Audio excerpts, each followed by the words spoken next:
Agora a gente vai discutir, né, como a gente trata, interpreta, né, o efeito do pH na velocidade de uma reação enzimática.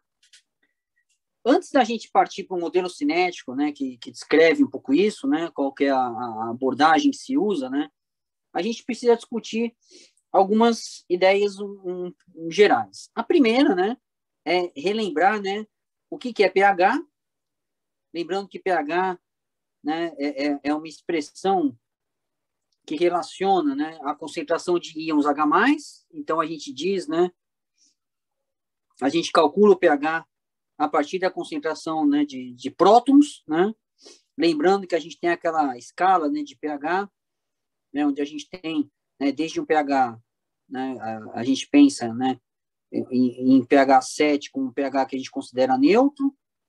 Isso tem a ver com a constante, né, de ionização da água. Um pH menor do que 7 é considerado um pH ácido, e um pH, né, acima de 7 é considerado um pH, né, é chamado, né, de um pH alcalino, né? E como a relação aqui ela é, né, inversa, né, e a gente está pensando, né, num logaritmo aqui em base 10, né, essas situações, elas, na verdade, elas correspondem, né, um pH 7 neutro corresponde a uma concentração de H+, né, de 10 a menos 7, né, se a gente for calcular aqui o pH a partir disso, né, mas só para a gente relembrar, né, afinal de contas, né, vamos pensar que eu teria menos log, né, na base 10, de 10 a menos 7, né, então aqui eu vou ter, né, que isso aqui é igual a menos 7, é igual a 7, certo? Pensando que log de 10 na base 10 é 1, né, quando eu tenho uma potência, né, do meu número, né, que está aqui no logaritmo, esse número ele passa multiplicando, né? Então isso aqui vai ser, né, igual a 1, e eu vou ter menos 7, né? E se eu for ter, na verdade, né, aqui eu tenho que pensar em concentrações de prótons, né, que são maiores, né?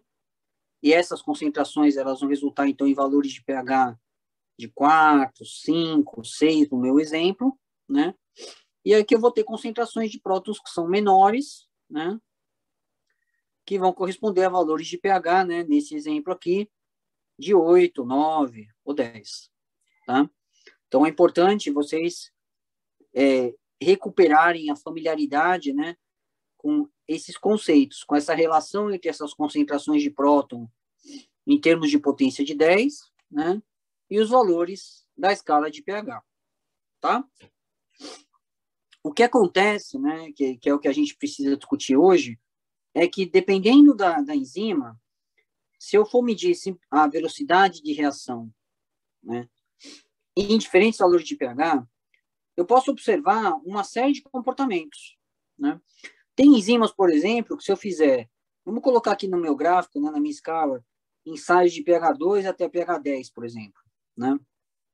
Pensando aqui, né, passando por pH, né, pelo pH 7, enfim. Então, eu vou medir a minha atividade em condições ácidas, neutras e alcalinas, né?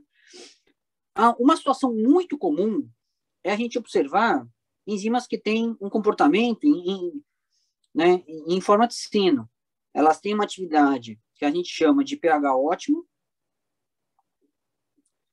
que nesse meu exemplo está em torno de 7, mas não necessariamente é em torno de 7, as enzimas variam muito em relação a isso, e uma velocidade que diminui em pHs muito ácidos e diminui em pHs muito alcalinos, né? A gente tem todo tipo de comportamento, né? Assim, essas curvas de sino, né, em formato sino, elas variam muito. Então, se eu quiser estender isso aqui, né, eu tenho enzimas, né, que tem pH ótimo, vou colocar aqui de 2 a 12, por exemplo. pH ótimo muito ácido, vou colocar aqui 3, por exemplo. Tem enzimas que têm um pH ótimo mais neutro, e tem enzimas que têm um pH ótimo alcalino, né? Vou colocar aqui diferentes exemplos, né? Diferentes enzimas, por exemplo, ou às vezes até a mesma enzima com comportamentos diferentes em relação a diferentes substratos. Né? Mas não, a gente não vê só esse tipo de comportamento. Algumas enzimas, por exemplo, se você faz esse experimento, né, de velocidade frente a pH, a gente tem enzimas que a atividade não varia de acordo com o pH. Independente, né, se você medir em pH neutro, alcalino ou ácido, né, não faz diferença. Outras enzimas têm um comportamento assim, ó. Elas têm uma atividade muito alta em pHs ácidos, que cai, e tem uma atividade muito baixa em pHs alcalinos. Outras enzimas têm um comportamento contrário, atividade muito baixa em pHs ácidos e que aumenta em pHs mais alcalinos. Né? E tem, né, variações até bastante, né, pouco comuns, né? Atividades que aumentam e depois caem, conforme você vai aumentando, né, o valor de pH. Ou atividades que aumentam e depois vão caindo aos poucos, né? E aqui você define, né, um pH ótimo, por exemplo, né? Mas em alguns casos, a gente nem consegue definir um pH ótimo com clareza. O que a gente diz é que existe uma faixa de pH no qual essa enzima exerce sua atividade máxima. Em alguns casos particulares, né, eu acho que é até bastante comum, a gente tem essa situação aqui de variação de atividade, né, com extremos e uma atividade ótima, né, que a atividade ótima ocorre numa faixa. Então, aqui você tem uma enzima que, por exemplo, tem uma atividade baixa em pH ácido, uma atividade baixa em pH muito alcalino e uma região, né,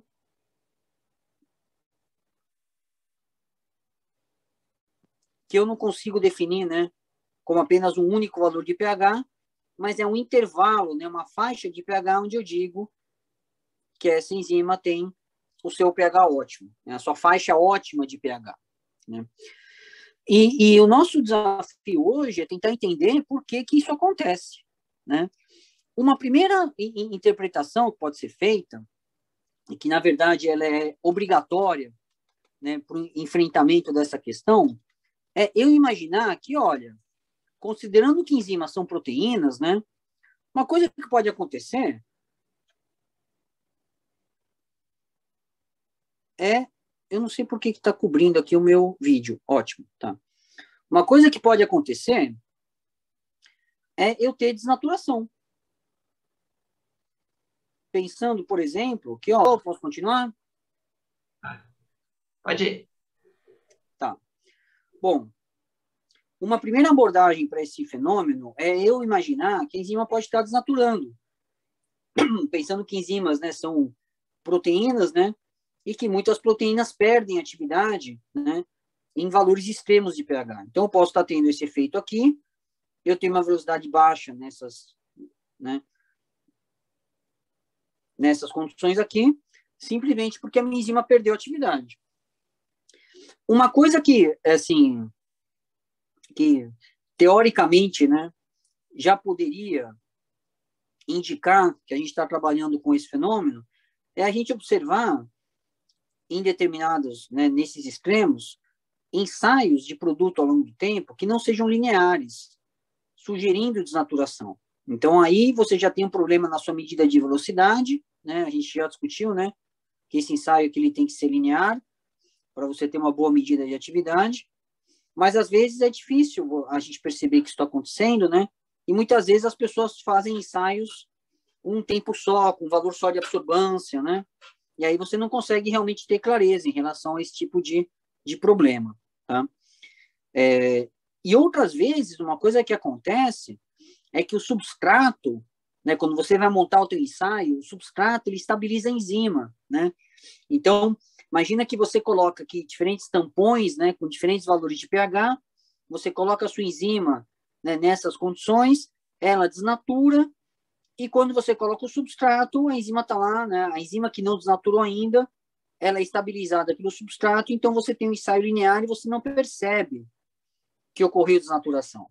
Né? Então, isso realmente pode ser um artefato, né? É bastante difícil de perceber. A gente tira essa dúvida se está ocorrendo desnaturação fazendo experimentos de estabilidade. E o que é um experimento de estabilidade? É você tem aqui uma alíquota, uma preparação da sua enzima, certo? Você tira alíquotas dessa enzima,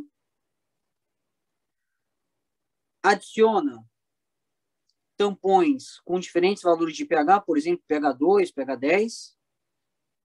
Aí você incuba essa enzima com o tampão por um determinado período de tempo, né, que seja 1 hora. O ideal é você usar a faixa de tempo que seja compatível com os tempos de ensaio que você usa, né?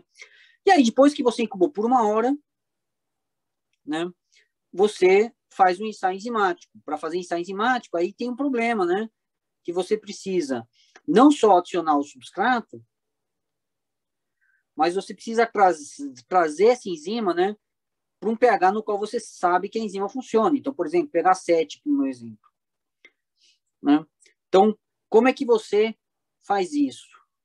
Né? Você tem aqui uma preparação de enzima que está numa determinada condição, você adiciona um tampão ou joga para pH 2, e depois você precisa trazer para pH 7.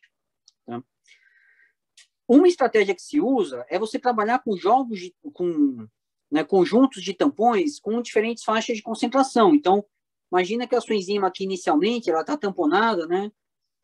Vamos fazer de conta em pH 7, imaginando uma enzima que tem um pH ótimo em torno de 7, que está num tampãozinho 10 milimolar.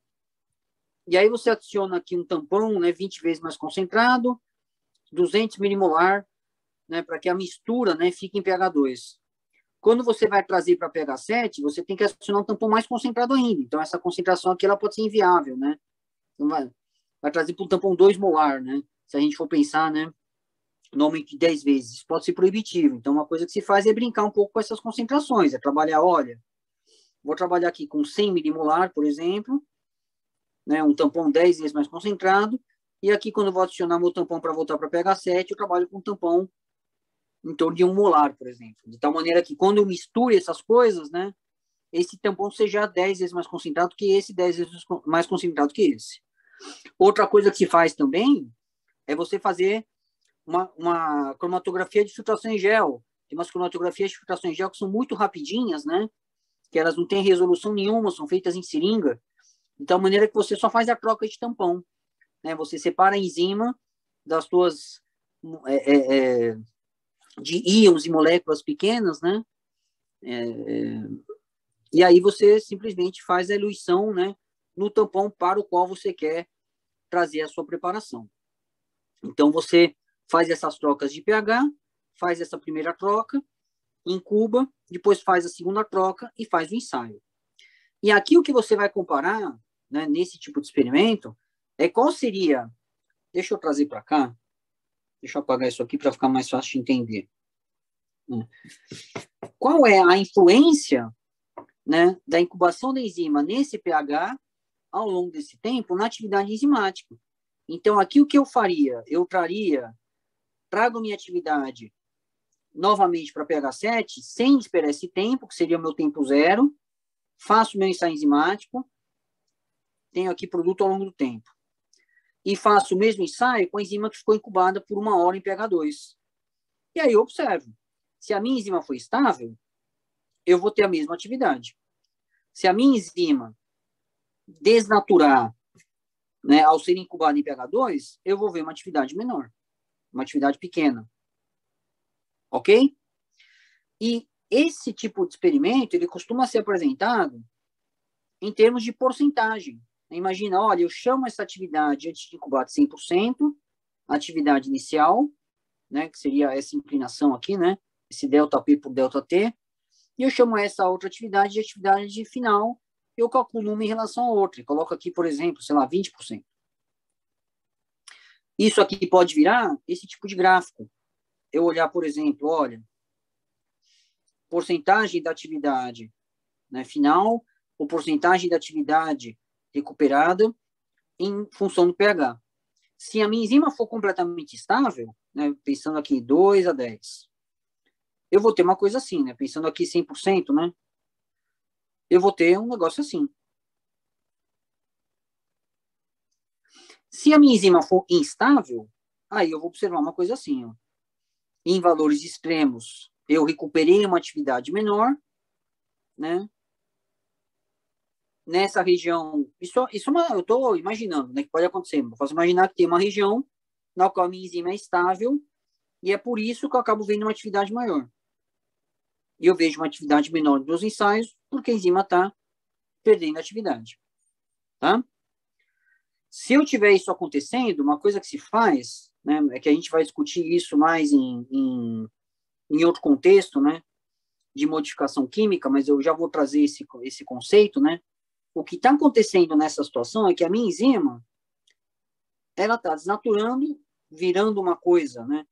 Então, que não tem atividade. Então, se eu pensar aqui, ó, imagina que eu tenho a minha enzima ligando o substrato, né, e gerando produto.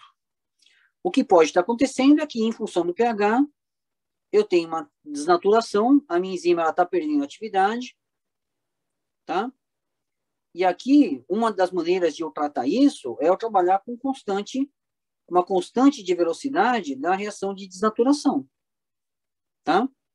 E outra maneira de eu expressar esse tipo de dado é eu medir essa constante de velocidade de desnaturação, tá? A gente vai ter uma aula para discutir como é que se faz esse tipo de medida, tá? E eu apresentar, olha, em função do pH, eu tenho uma desnaturação muito alta, né? Uma constante de velocidade de desnaturação muito alta, né? Que é zero, né? Numa certa faixa, e em outro, né? Em outra faixa, por exemplo, né, de pHs muito elevados, eu acabo tendo também, né, taxas ou velocidades rápidas, né, de desnaturação.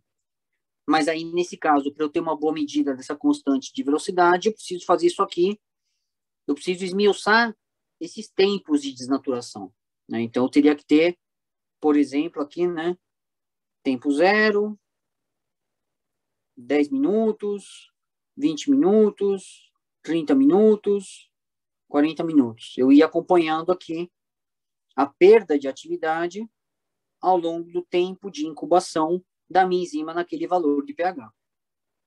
Ok?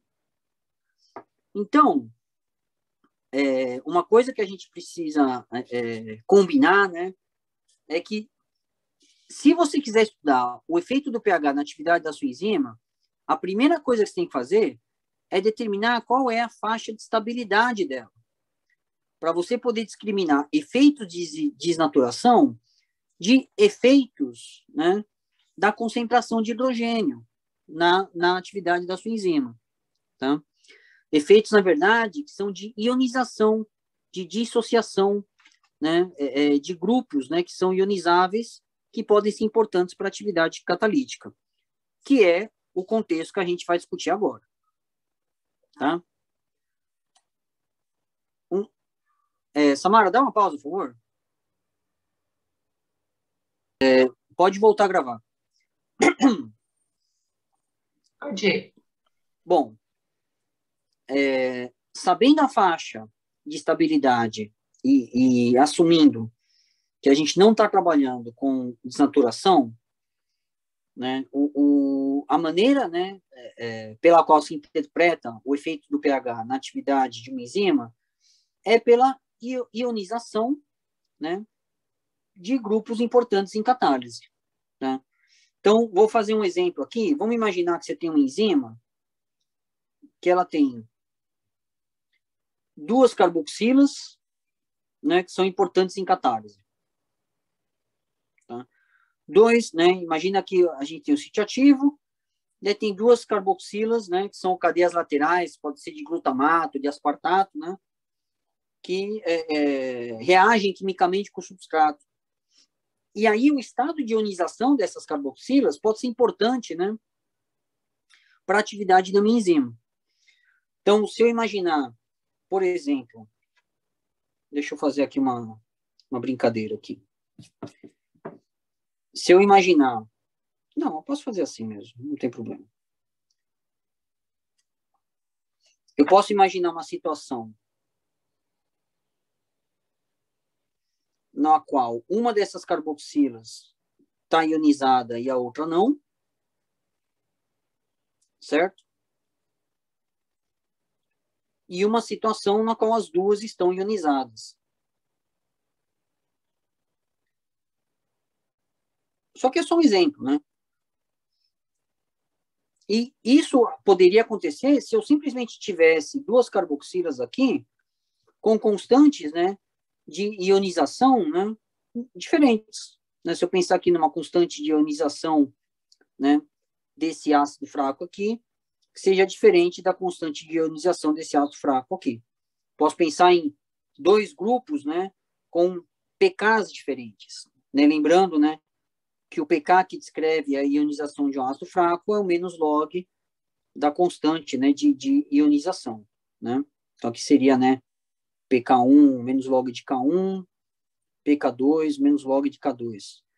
Tu posso imaginar que, olha, se eu tiver um ácido, dois grupos ácidos no sítio ativo da minha enzima, um com pK em torno de 4, por exemplo, e outro com pK em torno de 8, né? Eu vou ter uma situação, um pH intermediário, aqui, por exemplo, 6, né? Onde esse ácido aqui, ele ionizou, mas esse ácido aqui, ele ainda não ionizou. E acima de pH 8, eu vou ter ionização dos dois grupos. Se para o funcionamento da minha enzima eu preciso desse estado de ionização dos grupos, o que eu vou observar é, em condições muito ácidas, uma enzima inativa, em condições muito alcalinas, uma enzima inativa, em condições intermediárias, né, eu vou ter uma atividade máxima. Então, isso aqui é mais ou menos o racional, né, para eu imaginar esse tipo de comportamento aqui. Né? Um pH ótimo num pH intermediário e uma velocidade baixa em valores extremos de pH, onde eu tenho os grupos catalíticos completamente ionizados ou completamente protonados. Tá? Esse tipo de situação, ele ajuda a interpretar, né, ou a desenhar, ou imaginar, né, todas aquelas curvas que eu apresentei antes. Então, por exemplo, se eu tenho uma situação assim, ó, onde a velocidade ela é alta e cai conforme eu aumento o pH, o que eu posso imaginar, e aqui eu vou usar carboxila só por uma questão de exemplo, tá? Mas poderiam ser outros grupos ionizáveis, né? O que se imagina aqui é que, olha, eu tenho uma enzima onde eu tenho um grupo, né, ionizável no sítio ativo, e ela é ativa quando ele está protonado. Quando esse grupo, né, ele desprotona, a minha enzima não funciona. Então, pensando, né, se eu tiver aqui no meu exemplo, vamos imaginar que aqui você tem um grupo que tem um pK em torno de, sei lá, vamos pensar aqui 7, por exemplo. Acima de pH 7, pH 8, pH 9, pH 10, eu vou ter a enzima nesse estado e ela não vai funcionar. Abaixo de pH 7, eu vou ter a minha enzima, né, esse grupo protonado e a enzima com a sua velocidade máxima. Tá? E uma coisa que a gente associa, né, isso aqui seria, né, essa curva de atividade, ela corresponde praticamente, né, à curva de titulação ou de ionização desse ácido fraco, que está, né, que é importante para a atividade catalítica da enzima. Eu posso até imaginar que, olha, nesse valor intermediário, que corresponde, né, à minha curva de titulação, quando eu tenho metade da velocidade, eu tenho, né, o pK do meu grupo catalítico. Eu posso até imaginar, se eu tiver uma curva em formato de sino, né, que esses valores aqui, eles correspondem aos pKs desses dois grupos catalíticos que eu descrevi aqui em cima. Né? O grupo 1, que ioniza, né, em um pH mais baixo, né, e que ele é ativo quando ele, né, perde o próton, né, e um grupo 2, que ioniza num pK mais elevado, no qual, né, que para ter atividade, né, a enzima ter atividade, precisa estar protonado. Como se eu tivesse a titulação aqui de dois ácidos fracos, né, de dois grupos. A gente ainda vai discutir, né, como é possível que você tenha grupos quimicamente tão parecidos, né? Por exemplo, isso é uma coisa muito comum em enzimas, tá? Você ter dois carboxilatos com valores tão diferentes de pK. PK4, PK8, né? A gente está falando de 4 unidades, isso é bastante, né? Uma variação muito grande no valor de PK. Mas a gente vai discutir, né, como é que isso pode acontecer mais para o final da aula. O meu objetivo agora é, olha, tendo esse racional, essa hipótese, essa proposição, né, como é que a gente pode trabalhar isso em termos de modelos cinéticos, né? Eu vou apresentar para vocês esse modelo aqui, né, onde a gente tem 2 grupos que explica mais ou menos curvas no formato de sino, que são as curvas mais comuns que a gente vê, né, da atividade de enzimas em função do pH. Então, vamos lá. Como é que funciona, né, esse modelo? A gente imagina o seguinte, que você tem, né, uma enzima que ela existe, né, em diferentes estados, né, de ionização. Então, vamos pensar aqui. Eu vou desenhar aqui uma primeira protonação e vou desenhar uma segunda protonação.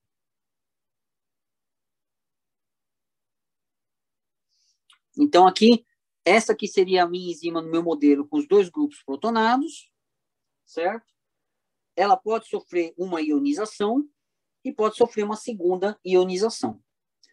Então, como esse aqui é o grupo que ioniza primeiro, né? Eu vou chamar esse aqui de KE1 e eu vou chamar esse aqui de KE2. E aqui eu estou chamando de KE, que isso aqui seria a constante de dissociação, né, do complexo enzima-próton na enzima livre. Eu estou pensando aqui, né, a enzima não tem nenhum outro ligante, né, ela não está ligada em nada, nem inibidor, nem substrato, nem nada. Tá? Então aqui eu só estou descrevendo, né, a ionização, né, dos grupos, né, desses grupos na minha enzima. E aí eu posso imaginar que essas 3 formas da enzima podem ligar o meu substrato.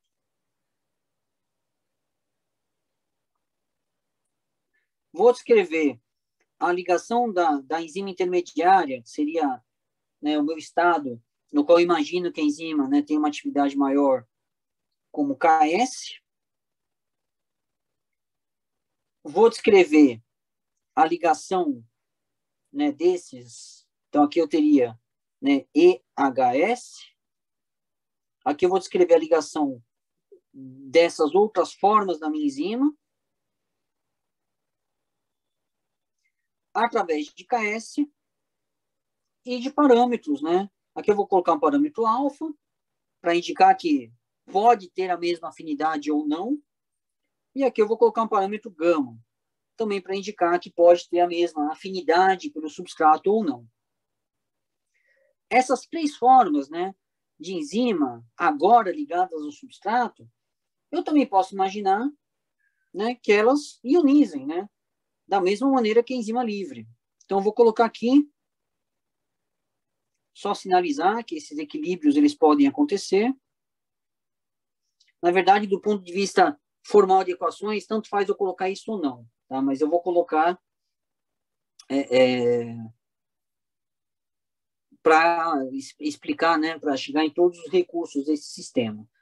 Então, aqui eu imagino que no complexo enzima-substrato, você também pode ter os 2 passos de ionização. E essas ionizações eu vou descrever também como constantes de dissociação do complexo enzima-substrato e do próton, né? KES1, KES2. Tá?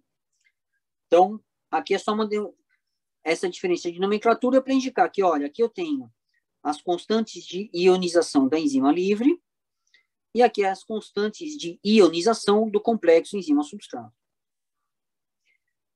E aqui eu assumo, né, vou assumir nesse modelo que eu estou apresentando para vocês, que só esse complexo aqui do meio, né, intermediário, que tem um grupo desprotonado e o outro grupo protonado, que tem atividade catalítica. Então, aqui eu vou chamar de KCAT, a constante de velocidade, né, de formação de produto desse complexo. E aqui, né, os produtos de reação. Esse é o sistema no qual a gente vai trabalhar para ilustrar, né, como é que a gente trata cineticamente os efeitos do pH na atividade de enzimas, tá? O racional vai ser exatamente o mesmo que a gente usou para os modelos de inibição, tá? Na verdade, tem gente que até discute, né? E dependendo da enzima, você pode até considerar o próton como um inibidor ou como um ativador da enzima. Se eu pensar aqui, por exemplo, se esse aqui é o meu estado de enzima que funciona melhor, eu posso imaginar que, olha, quando ela liga esse próton, eu passo a ter uma enzima inibida. Ou, se eu pensar nesse estado da minha enzima, quando ela liga esse próton, eu passo a ter uma enzima ativada. Tá? Então, isso é só para ilustrar que o racional que a gente usou para inibidores competitivos, não competitivos, competitivos parciais, né, se aplicam, né, a esse sistema, tá? Mas como a gente está aqui com uma situação um pouco complexa, né, com o próton trabalhando como inibidor, né, como inibidor e ativador, eu não vou usar aquela nomenclatura, tá? Para não dar confusão. Mas o racional é o mesmo. O primeiro passo qual é? É eu desenhar, escrever as minhas constantes de equilíbrio. Então vamos começar escrevendo, né, a constante, né, Ke1. Então Ke1 é uma constante de dissociação, né? Eu sempre penso nas constantes de dissociação. Vai ser igual a EH vezes H, certo? Reagentes da dissociação sobre o... Não, perdão, produtos da dissociação sobre o reagente da dissociação, que é EH2.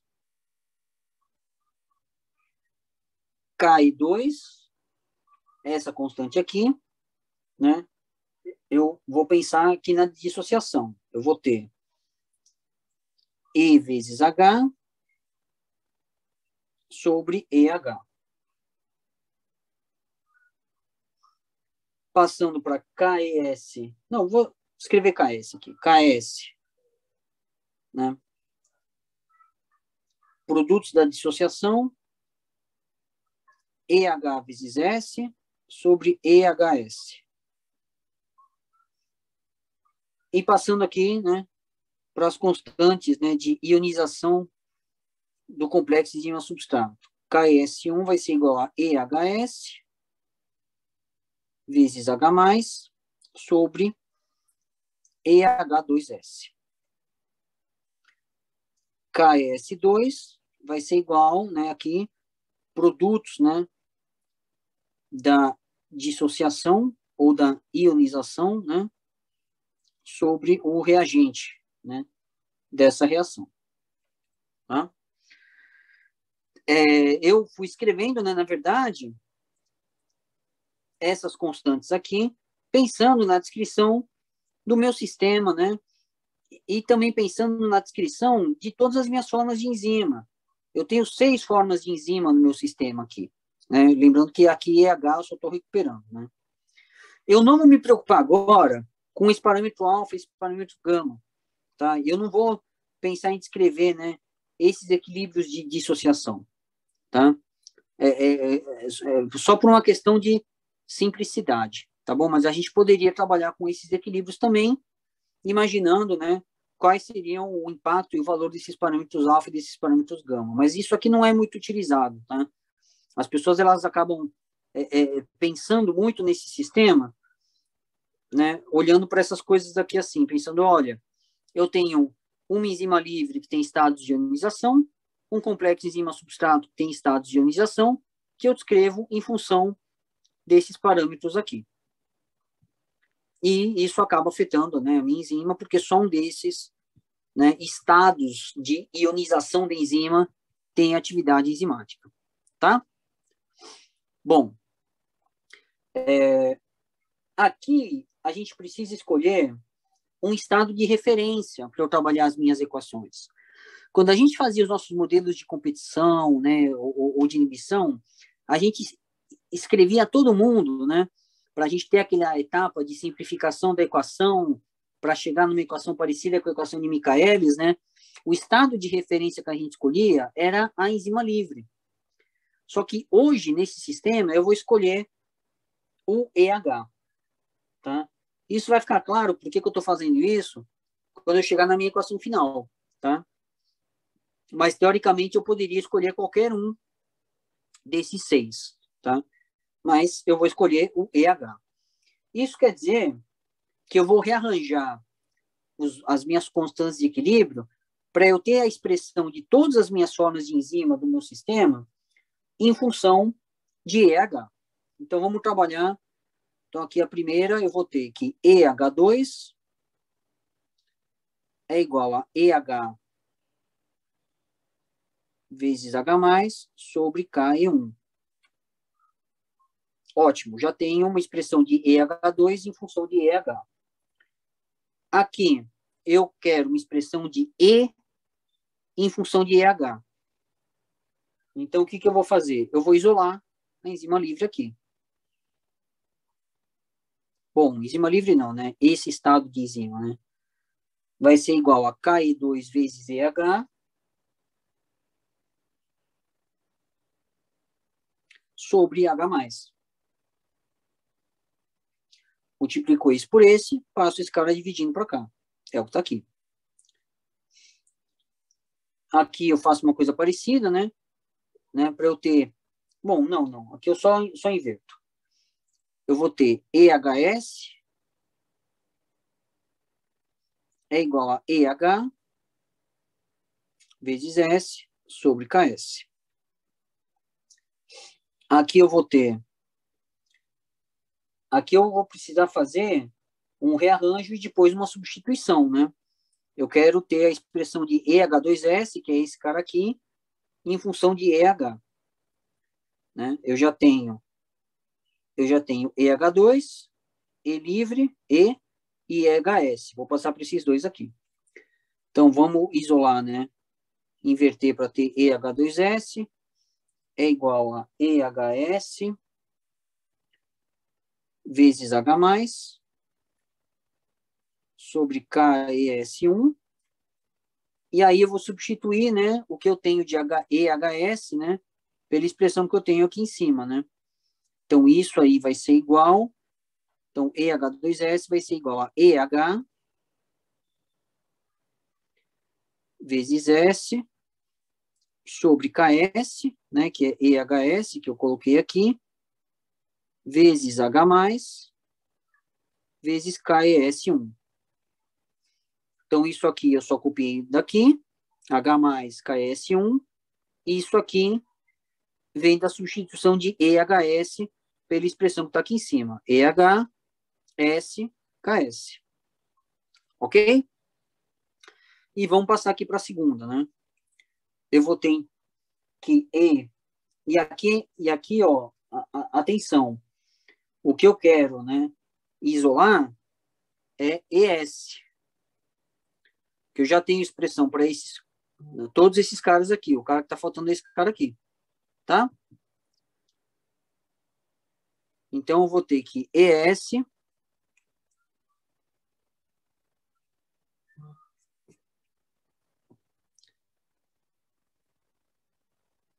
vai ser igual a KES2 vezes EHS sobre H+. E aqui eu vou substituir EHS pela expressão que está aqui em cima. Então, eu vou ter, né, KES2 vezes EH vezes S, né, sobre KS, vou colocar aqui só para ficar mais organizadinho, e aqui eu copio o H+. Então, aqui eu tenho, né, expressões, né, de todas as minhas formas de enzima em função de EH, que é o que eu defini como estado de referência. A continuação, né, desse modelo é muito simples, né? É o que a gente fez várias vezes ao longo da disciplina. Imagina, olha, a minha equação de velocidade de formação de produto é a velocidade dessa reação aqui. Então, vai ser kcat, constante de catálise, vezes, né, EHS. E a minha expressão, né, de enzima total vai ser a somatória de todas as formas de enzima. Então, eu vou ter E mais ES mais EH mais EHS mais EH2 mais EH2S. E aqui não tem segredo nenhum. Eu vou dividir a equação 2 pela equação 3 e vou fazer as mesmas substituições que a gente fez para todos os outros modelos de inibição. Tá? Então, vamos fazer isso, né, em outra folha, porque não vai caber. Né? Então, vamos para cá. Então, só para a gente ter aqui a continuação, né, continuidade, eu vou ter, então, VP dividido por ET,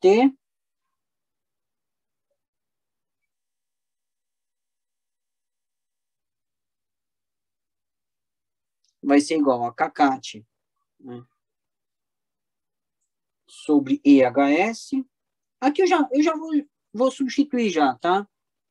Então, EHS, ó, é igual a isso aqui. Então, eu já vou fazer a substituição. Vou colocar aqui, né? Então, eu teria KCAT vezes EHS. EHS é esse cara aqui. Então, KCAT vezes EH vezes S sobre KS. E aqui eu vou ter, né, todos esses caras aqui, né? E é igual a esse cara aqui, ó. K2EH, H+. Então, K2 vezes EH sobre H+. Quem vem agora? ES. ES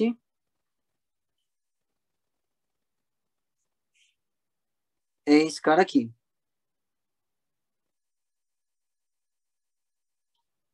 Então, KS2 EHS sobre KS vezes H+. Depois eu tenho EH.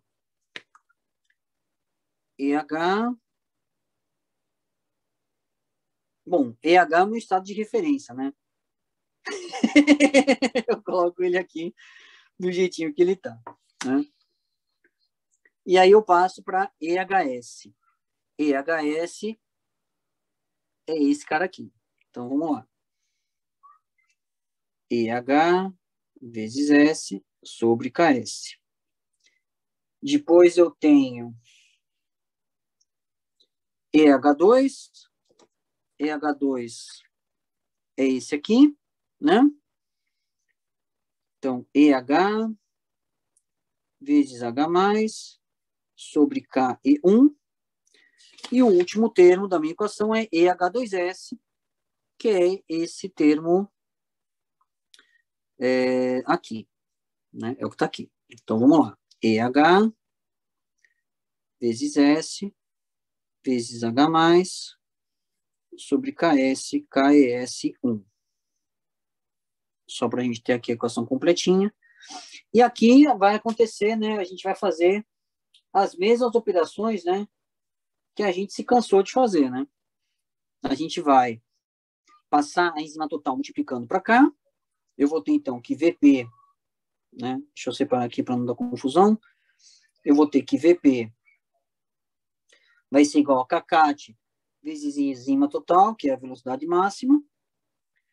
Aqui eu vou cancelar o EH, que é o meu estado de referência. Imagina que eu fatoro aqui todos os meus termos, né? Na parte de baixo, isolando o EH, de forma que eu posso cancelar, né, todos eles, né, com o EH de cima. E aí eu vou passar, né, vou multiplicar em cima e embaixo por KS. Certo? Então, aqui eu vou ter KS, né, cancelando KS, de forma que aqui eu vou ter VP igual a V máximo vezes S, Ou seja, já estou chegando numa equação com cara de Michaelis-Menten, né? E aqui eu vou aplicar a distributiva. Então, KS vezes KI2 sobre H+. KS vai cancelar com esse KS.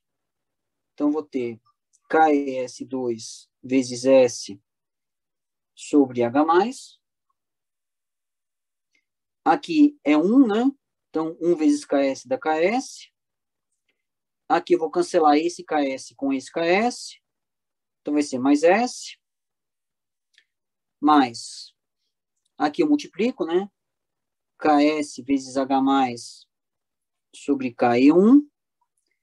E aqui eu cancelo esse KS com esse KS. Eu vou ter S vezes H+ sobre KES1.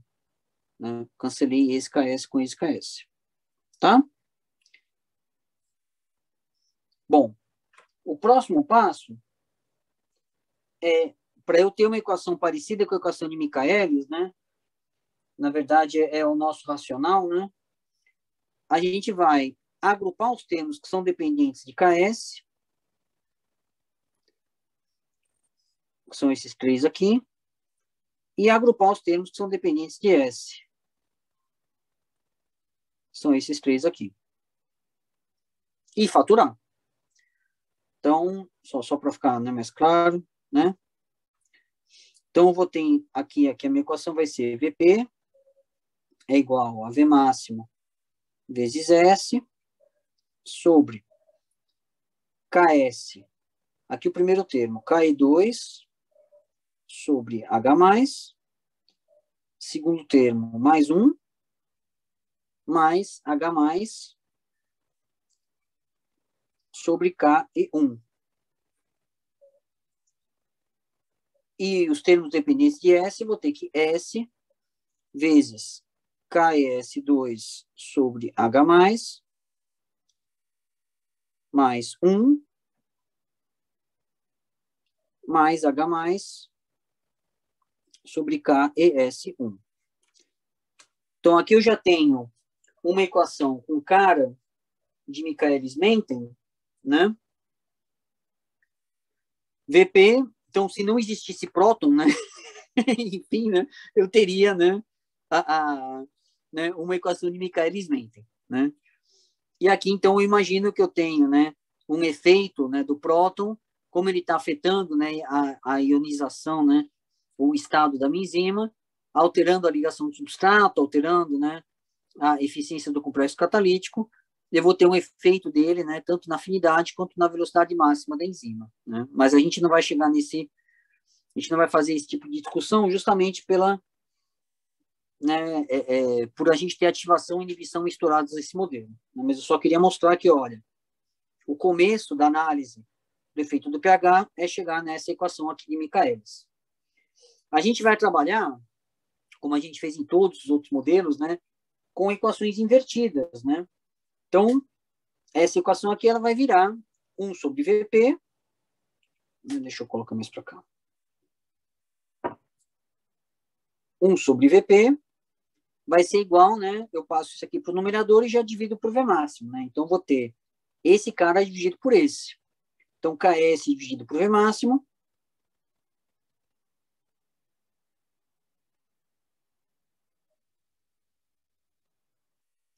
KS, né? Vezes esse cara aqui, né? É o que está sendo dividido por V máximo. Eu vou escrever de outro jeito, que vai me facilitar depois. Eu só vou trocar a ordem deles aqui, tá? Então, eu vou colocar, né? 1 mais o KI1 primeiro, H mais KI1, mais o KI2 sobre H+. E aqui eu vou ter esse cara dividido por esse. Vou cancelar o S, vou ter 1, né, cancelando aqui sobre V máximo, e esse 1, né, multiplicando esse cara aqui. Então, de novo, mudando a ordem, 1 mais H+ sobre KES1 mais KES2, né, sobre H+. Ok? Aí, olha só, a gente aqui tem uma equação no formato de Lineweaver-Burke, onde se eu colocar isso aqui no y, né? Não, gente, eu esqueci aqui 1 sobre s. Né? Eu dividi esse por esse, né? Então, eu tenho KS dividido por V máximo, esse cara multiplicando KS, né? Deixa eu corrigir aqui, vai.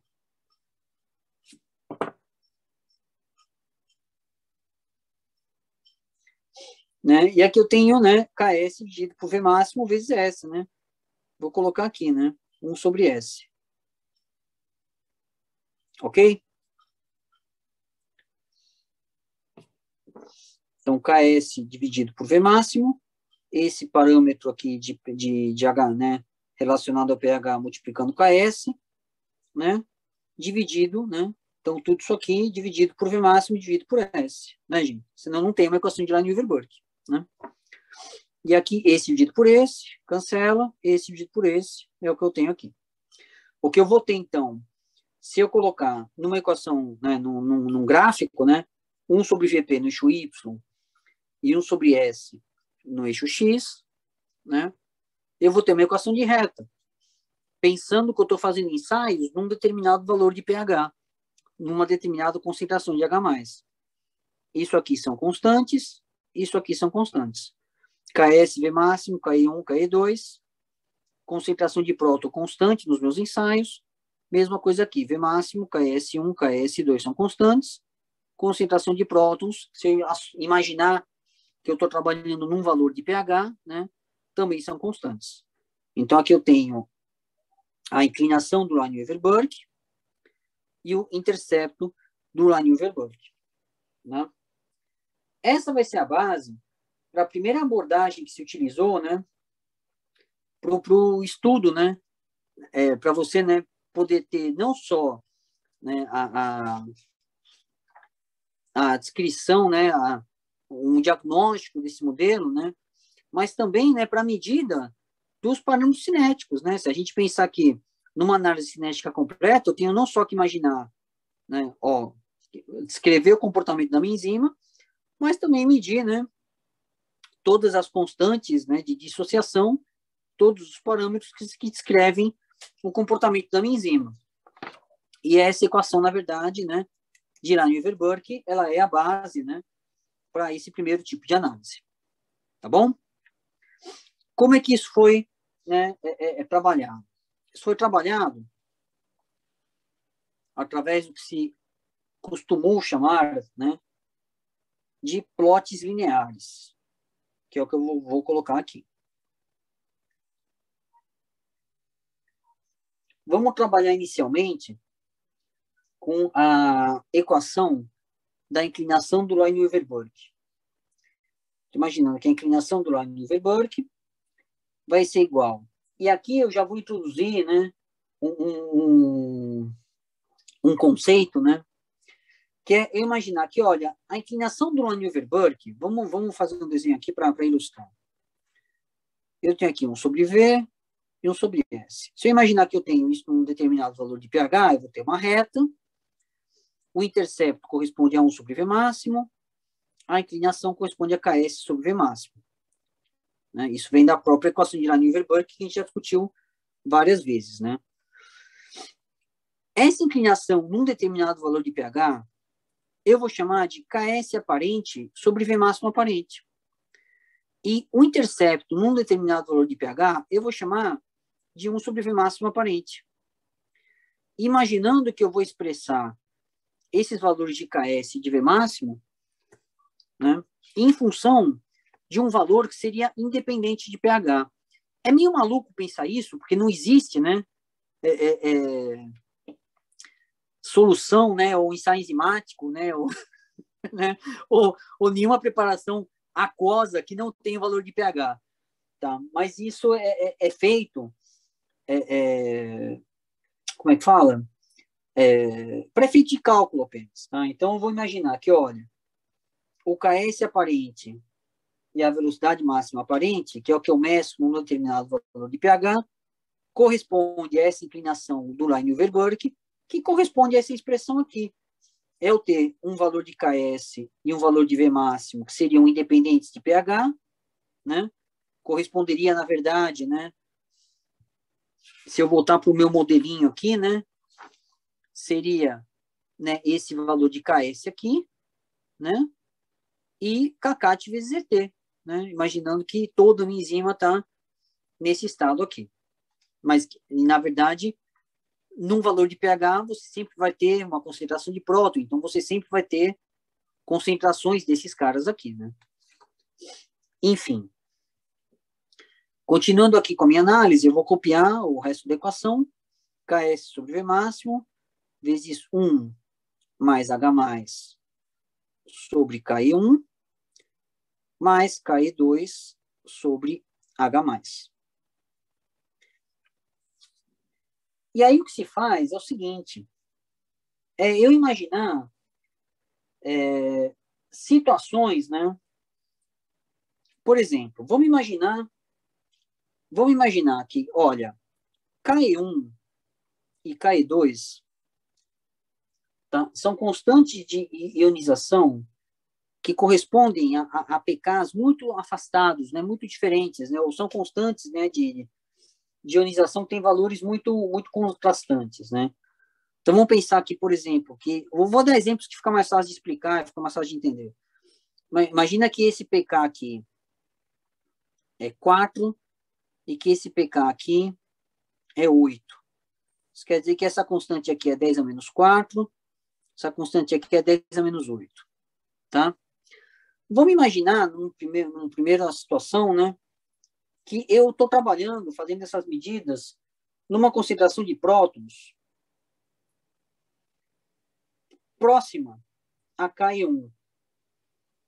Então, no meu exemplo, eu estaria trabalhando em pH 4, né, numa concentração de H+, seria em torno de 10 a menos 4. Nessa situação, esse parâmetro aqui, o Ke2 sobre H+, ele é desprezível. Ele tende a zero. Imagina que eu tenho, né, que o meu Ki2 é uma coisa em torno de 10 a menos 8, né, eu vou dividir por 10 a menos 4, né, que é o que eu estou imaginando aqui, ou seja, um número 10 mil vezes maior, né. Só para exemplificar, para ficar bem claro, imagina que eu tenho 10 a menos 8 dividindo por 10 a menos 4, isso aqui, vou fazer mais forte para ficar bem registrado. Fazendo a divisão aqui dá 10 a menos 4, ou seja, 0,0001. Percebe? Então, eu posso assumir que esse número aqui ele tende a zero nessa situação e que a minha equação aqui, né, como é que vai ficar? Se isso aqui tende a zero, né, eu posso escrever a minha inclinação.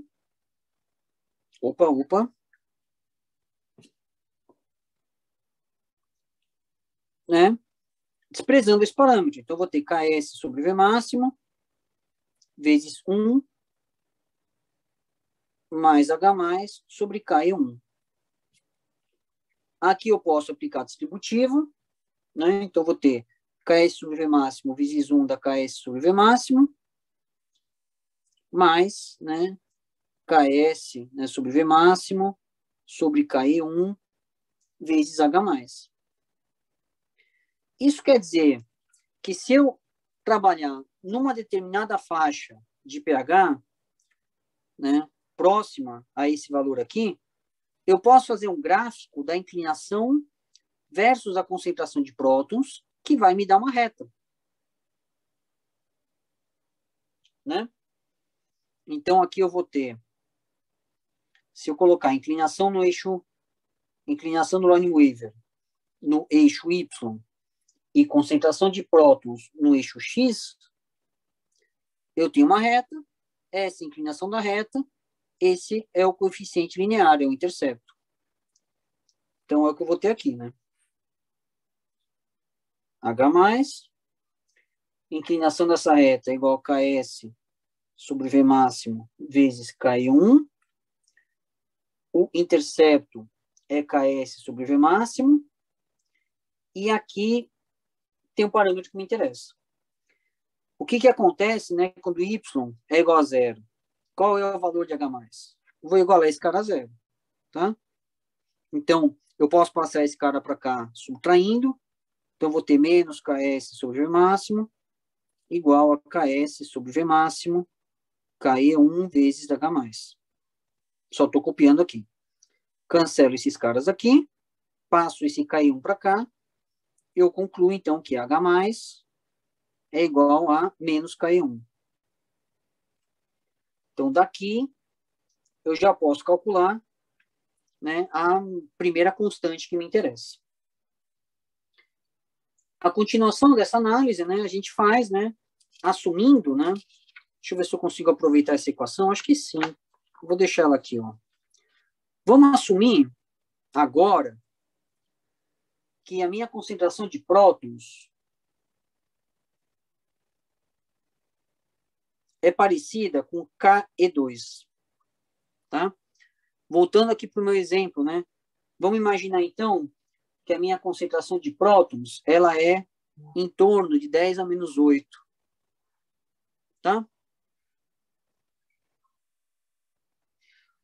O que acontece com esse termo aqui? Agora eu vou ter, né, que H+ sobre KE1 tende a zero. Só para ilustrar. Na verdade, tudo tende a zero, né? Deixa eu refazer isso aqui, porque essa flechinha ela tem que pegar todo mundo, né? Tá? Vamos imaginar, então, que eu vou ter 10 a menos 8 dividido, né, por KE1, que nesse meu exemplo aqui é 10 a menos 4. Eu vou ter novamente uma divisão que dá 10 a menos 4, ou seja, 0,0001. Então, esse parâmetro aqui ele é desprezível nessa situação aqui, quando eu estou em pH 8, por exemplo. Tá? Ok? Como é que vai ficar a minha equação? A minha equação vai ficar, né? Então, inclinação de Lanier-Burke. Se esse meu termo aqui tende a zero, né? Eu posso omitir ele. Então, vou colocar KS sobre V máximo vezes 1. Esse termo some, mais KE2 sobre H+. Aqui eu posso aplicar a distributiva. Então, KS sobre V máximo vezes 1 da KS sobre V máximo, mais KS vezes KE2 sobre V máximo, vezes 1 sobre H+. Aqui eu só escrevi de um jeito, né? KE2 está aqui, H+ está aqui, KS, V máximo. Né? Que já deu para entender o que eu vou fazer aqui, né? Eu vou fazer um gráfico, né? Colocando a inclinação do Lanier-Burke no eixo Y e 1 sobre H+ no eixo X. Isso aqui é uma reta, inclinação da reta, intercepto da reta, né? Então, a inclinação dessa reta vai ser KS, KE2 sobre V máximo. O intercepto é KS sobre V máximo. E aqui, né, vamos calcular o intercepto em X. Igualando, né, o Y a zero, igualando a inclinação a zero, qual é o valor de 1 sobre H+. É o que eu vou isolar. Então, vamos passar esse cara aqui. Se isso aqui for igual a zero, né, eu passo esse cara aqui subtraindo, né? Então, vou colocar menos KS sobre V máximo é igual a KS, KE2 sobre V máximo vezes 1 sobre H+. Vou cancelar esse, vou cancelar esse, vou cancelar esse, cancelo esse e passo esse cara para cá dividindo. Então, eu vou ter, né, que 1 sobre H+ é igual, né, 1 sobre H+ vai ser igual a menos 1 sobre KE2. Então, desse ponto aqui, menos 1 sobre KE2, eu calculo o outro parâmetro que está faltando. Eu já calculei aqui o KE1 e aqui eu calculei o KE2. Tá?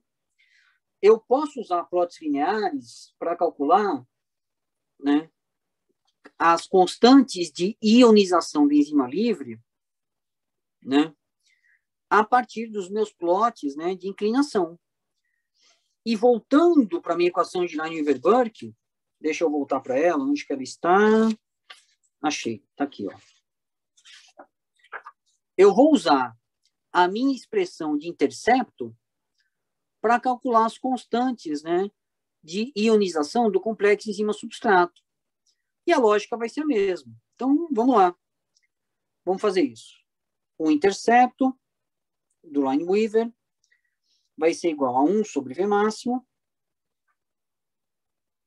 E aqui, ó, para a gente voltar àquele conceito, né, dos parâmetros aparentes, né, eu vou colocar isso aqui. É que isso vai ser útil lá na frente, tá, gente? Por isso que eu estou botando esse conceito agora.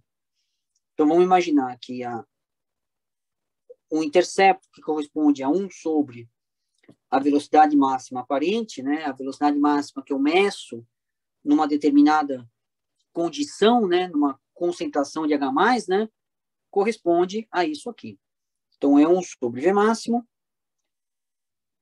vezes 1 mais H+, sobre KES1 mais KES2 sobre H+. O racional que a gente vai usar é praticamente o mesmo que a gente usou,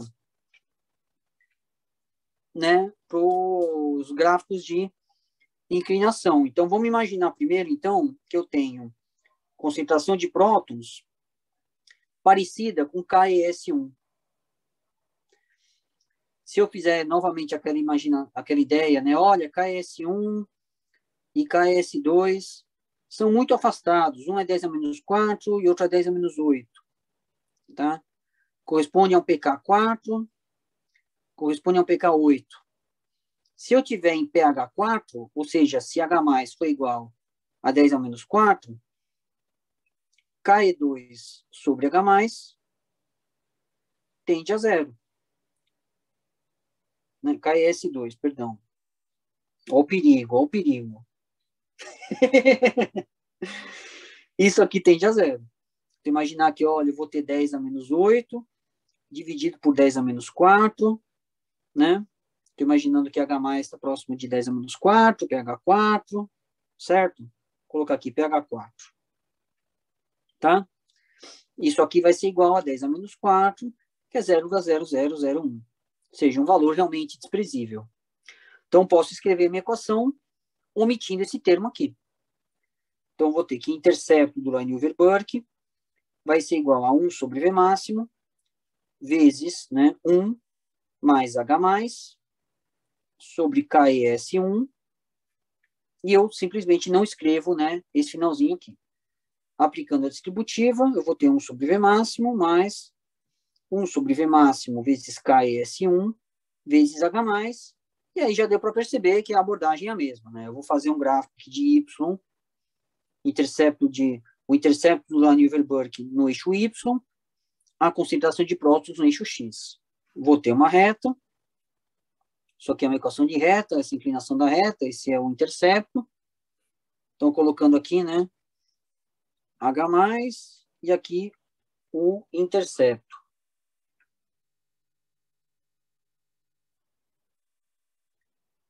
A inclinação dessa reta vai ser 1 sobre V máximo vezes KS1, o intercepto vai ser 1 sobre V máximo, e qual é o valor desse ponto aqui, né? Eu igualo isso aqui a 0 e vejo qual é o valor de H+. Então, se isso aqui for igual a 0, eu vou passar esse cara para cá subtraindo, vou ter que menos 1 sobre V máximo é igual a 1 sobre V máximo vezes KS1 vezes H+. Aqui eu posso cancelar esse cara aqui e passar esse cara multiplicando para cá. Então, menos KS1 é igual a H+. Então, H+, nessa condição, quando isso aqui é igual a 0, é igual a menos KS1. E aqui eu já tenho, né, mais uma constante de ionização determinada, dessa vez para o complexo enzima-substrato. Passando, então, para a segunda condição, né, o que acontece nessa equação aqui? Quando a concentração de prótons ela é próxima de KS2. É imaginar que, olha, eu estou, né, vou imaginar aqui nesse meu exemplo, né, pH8, por exemplo. Né? o que vai acontecer é que H mais sobre KS1 tende a zero.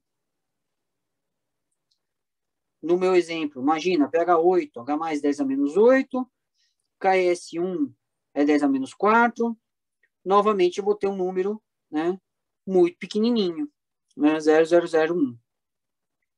Então, aqui eu posso escrever que o intercepto de Liouville-Burke nessa situação é igual a 1 sobre V máximo vezes 1. Aí eu posso omitir, então, esse segundo termo aqui, colocando KS2 sobre H+. Aplicando a distributiva, eu vou ter 1 sobre V máximo, mais, né, perdão, KS2 sobre V máximo, vezes 1 sobre H+. E se eu fizer um gráfico agora, colocando, então, isso no eixo Y e 1 sobre H+, no eixo X, eu vou ter uma equação de reta, né? Essa vai ser a inclinação da reta, esse vai ser o intercepto, o coeficiente linear, né? Então, aqui a gente vai ter 1 sobre H+, aqui intercepto, uma reta, inclinação KS2 sobre V máximo, intercepto 1 sobre V máximo. E qual é o valor desse ponto aqui? Quando isso aqui for igual a zero. Passo esse cara para cá subtraindo. Então, vou ter menos 1 sobre V máximo é igual a KS2 sobre V máximo vezes 1 sobre H+. Eu quero saber, então, quando isso aqui é igual a zero, qual é o valor de 1 sobre H+, que é o X, né? Então, eu cancelo esses caras aqui, passo esse cara para cá para isolar 1 sobre H+. Então, vou ter menos 1 sobre KS2 igual a 1 sobre H+. Então, daqui eu tenho o último, né, parâmetro que falta para eu descrever todo o meu sistema. Então, através de plots lineares, eu consigo medir, né? Então, voltando aqui, se eu voltar para a minha equação de Lineweaver, né, só para ficar mais didático, acho. Enfim, a partir da inclinação do Lineweaver-Burke, eu consigo medir KE1 e KE2. A partir do intercepto do Lineweaver, eu consigo medir KS1 e KS2. Então, eu faria gráficos de Lineweaver-Burke para todos os pHs, tá? Então, pH2, pH3, pH4, pH5, pH6, diferentes pHs. Faço a medida das inclinações e dos interceptos, né? E a partir dessas medidas de inclinações de interceptos versus o pH, né, eu tento fazer esses gráficos aqui. Lembrando que o que eu vou colocar nos gráficos não é o valor de pH, é o valor de H+, e o valor de 1 sobre H+.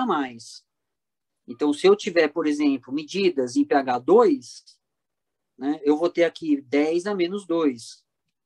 E aqui 1 sobre H+ é 10 ao quadrado. Né? Um dos problemas do plot linear, dos plots lineares, é justamente, né, a dificuldade em você fazer esses gráficos, tá? E como os pontos, eles podem ter uma distorção muito grande, né, em função, né, da natureza dos números que você está colocando no gráfico. Então, imagina que eu estou fazendo aqui um gráfico, vou dar um exemplo, né, para ficar bem claro. Estou fazendo um gráfico, né, vamos fazer aqui o gráfico da inclinação do Lineweaver-Burke. Né, esse gráfico que está aqui, ó. Vamos fazer um exemplo. Inclinação do Lineweaver-Burke versus H+. Teoricamente, eu tenho uma reta conforme aumentar a concentração, né, de H+. Então, vamos imaginar que eu fiz as medidas em pH, diferentes pHs, pH 2, pH 3, pH 4, né? pH 5, por exemplo. Concentração de H+ nessas situações vai ser 10 a menos 2, 10 a menos 3, 10 a menos 4, 10 a menos 5. E eu vou ter em cada uma dessas situações uma medida, né? Se eu fiz aqui, fiz curvas de Michaelis e gráficos de Lineweaver-Burke nesses 4 pHs, eu vou ter inclinações para cada um desses pHs. Tá? Teoricamente, isso aqui tem que dar uma reta. Para eu colocar isso aqui no gráfico, vamos imaginar que eu olha, eu vou colocar primeiro o valor menor, né? Que é 10 a menos 5. Né? Então, aqui, vamos fazer de conta, eu vou colocar uma escala muito pequenininha, né? Falar, olha, 10 a menos 5 vai ser aqui muito próximo do eixo Y, né? Então, aqui é 10 a menos 5. O 10 a menos 4 é 10 vezes maior. Então, seria aqui, mais ou menos. O 10 a menos 3 é 10 vezes maior que o 10 a menos 4. Então, isso aqui já vem para cá, ó.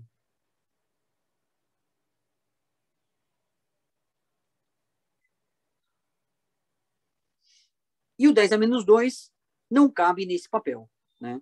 Eu teria que fazer 10 vezes isso aqui vai lá, né?